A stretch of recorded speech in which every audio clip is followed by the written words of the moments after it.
There was a time when made in China meant something very different. In the 1980s, if you bought something cheap with those 3 words stamped on the back, you probably weren't thinking about how China would one day become the factory floor of the world. China was still relatively poor. Factories were primitive compared with those in Japan, Europe, and America. Millions of people lived in rural, and the country China had only recently begun experimenting with a more market-oriented economy. Then China made a decision that would change global commerce. It opened its door, the factory floor. Starting in the late 1970s, under Deng Xiaoping, China began moving away from the tightly controlled economic model of the Mao era. Special economic zones were created. One of the most important was Shenzhen.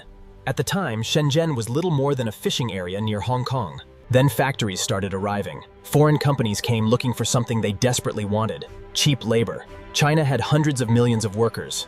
And those workers could produce enormous quantities of clothing, toys, electronics, furniture, and eventually almost anything else you could imagine. But cheap labor wasn't the whole story. Something much bigger was happening. Chinese factories began clustering together. If you needed a plastic component, there was a supplier nearby. If you needed screws, another Chinese factory was around the corner. Need packaging? Someone down the road. Need a mold made? There was probably a company specializing in exactly that. The result was an industrial ecosystem that became incredibly difficult for other countries to replicate. A factory didn't have to build everything itself. It could outsource each individual piece to another specialist. And because thousands of companies were competing for business, prices kept falling. Then China learned to make things at insane scale. Imagine you manufacture a kitchen gadget. You might order 10,000. A Chinese factory might be producing the same type of component for 20 different customers. So instead of manufacturing 10,000 pieces, the factory could manufacture 500,000. The machines were already running. The suppliers were already there. The workers already knew the process. The shipping infrastructure already existed. This is one of the secrets behind Chinese manufacturing: scale. China didn't just become good at making things cheaply. It became exceptionally good at making millions of things cheaply. Then came another huge turning point. In 2001, China joined the World Trade Organization. Suddenly, Chinese manufacturing became even more deeply integrated into global trade. American and European companies could design products at home, manufacture them in China, and sell them around the world.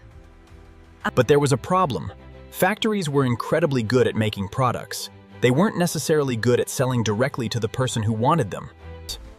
For decades, the typical journey looked something like this: factory to exporter, importer, a product that cost $3 to manufacture could eventually become a $15 or $20 product on a store shelf. The factory wasn't necessarily making the big profit. Then the internet started tearing that system apart. Alibaba helped connect Chinese manufacturers with businesses around the world. Amazon made it possible for small sellers to reach millions of customers. And smartphones made online shopping almost frictionless. But there was still a huge gap. A factory in China might be capable of producing a product for $2. How could it sell that $2 product directly to someone sitting in Lagos, London, or Los Angeles? That's where the next chapter begins. Enter Temu. In 2022, a new shopping platform appeared in the United States. Its name was Temu. At first glance, it looked almost ridiculous. $3 gadgets, $5 household products, cheap clothes, strange little inventions you'd never thought you needed, prices that sometimes look too low to be real. But Temu wasn't inventing China's cheap manufacturing system. It was trying to connect the system directly to consumers. Think about what had happened over the previous 40 years.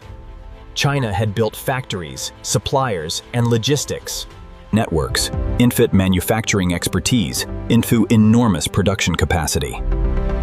The internet had built. Temu essentially tried to put those two worlds together.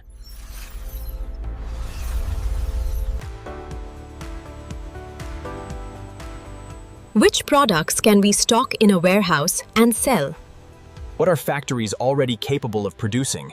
And can we find millions of people who want it? That difference is enormous. The Temu gamble. But there was another reason Temu became so aggressive. It needed customers, lots of them, so it spent heavily on advertising, promotions, discounts, and incentives to get people to try the platform. You open the app, you see something for $4. At that price, why not? And that is the genius of the model. You don't necessarily need to convince someone that a $4 product is worth buying. You only need to convince them that it's cheap enough to try. Once millions of people start ordering, the platform gets something incredibly valuable: data. Which products get clicked? Which ones get bought? Which colors sell? Which price points work? Which products suddenly go viral? So why is Chinese stuff so cheap? It's tempting to give one answer, because labor is cheap. That's no longer enough. China's advantage is much bigger than that. It's decades of accumulated manufacturing knowledge. Its enormous supplier networks. Its industrial clusters. Its infrastructure. Its scale. Its intense competition between manufacturers. Its specialized factories that can produce tiny components at huge volumes. Its logistics engines. And increasingly, its technology connecting manufacturers directly with consumers. That is why the story of Temu actually starts decades before Temu existed. It starts in Shenzhen. It starts with factories.